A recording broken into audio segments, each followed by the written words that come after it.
여러분 안녕하십니까? 낮에는 교사, 밤에는 유튜버로 변신.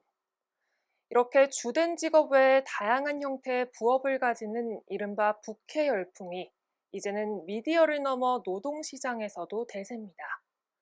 젊은 층의 경우 주로 배달 등 운수와 창고 업종이, 고령층은 공공일자리 부문 중심의 부업이 늘어나고 있는데요. 부업과는 별도로 일자리의 질이 그만큼 보장되는지는 들여다봐야 한다는 지적입니다. 1월 26일 수요일 투데이샷 첫 소식입니다.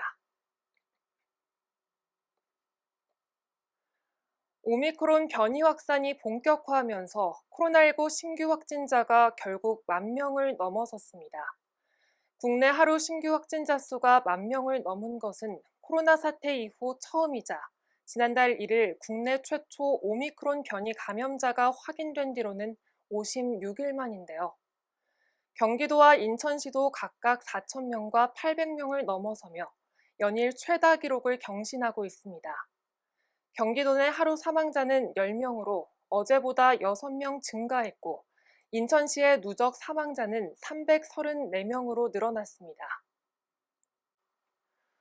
인천시가 역대 최대 예산을 투입해 해양 쓰레기 관리에 본격 나선다고 밝혔습니다. 인천시는 지난해 약 104억 원을 투입해 해양 쓰레기 수거에 나서 약 5,200톤에 달하는 쓰레기를 수거 처리했는데요. 올해는 지난해보다 43억 원을 더 늘린 겁니다. 시는 해양환경과를 신설하고 바다환경 지킴이 확대와 해양쓰레기 집화장 추가 설치 등을 통해 해양쓰레기 증가와 미세 플라스틱 해양 유입 문제 등 사회적 이슈에 적극 대응할 방침입니다. 또 100톤급 신규 정화선을 건조해 옹진군 도서지역 경관 개선에 적극 나선다는 계획입니다.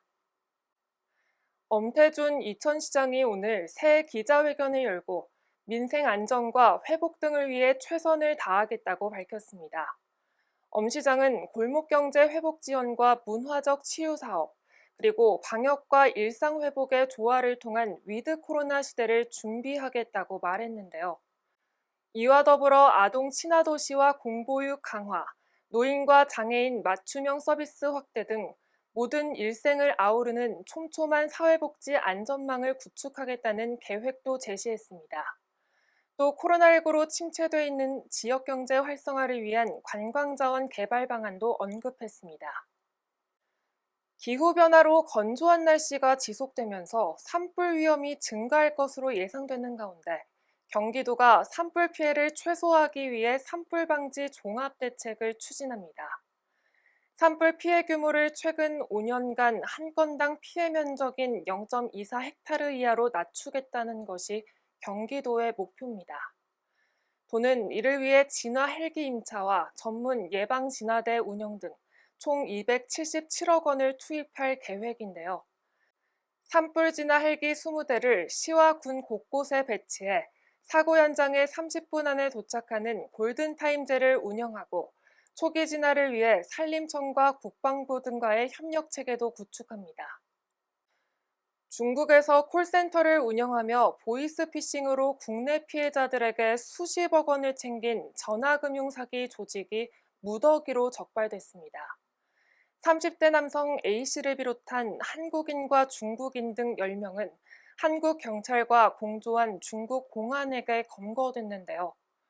이들은 중국 저장성의 한 아파트에 콜센터를 차려놓고 2019년 1월부터 최근까지 보이스피싱으로 한국인 236명에게 무려 83억 원을 가로챈 혐의를 받고 있습니다.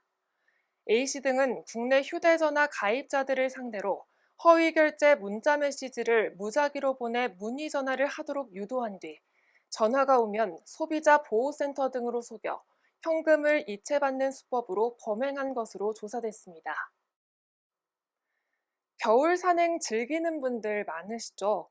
추운 날씨엔 몸이 굳어 있어 미끄러졌을 때 부상에 특히 주의하셔야 하는데요. 또 산에는 해가 일찍 지기 때문에 오후 4시 전에는 하산하는 거 잊지 마시기 바랍니다. 뉴스를 마칩니다. 시청해주신 여러분 고맙습니다.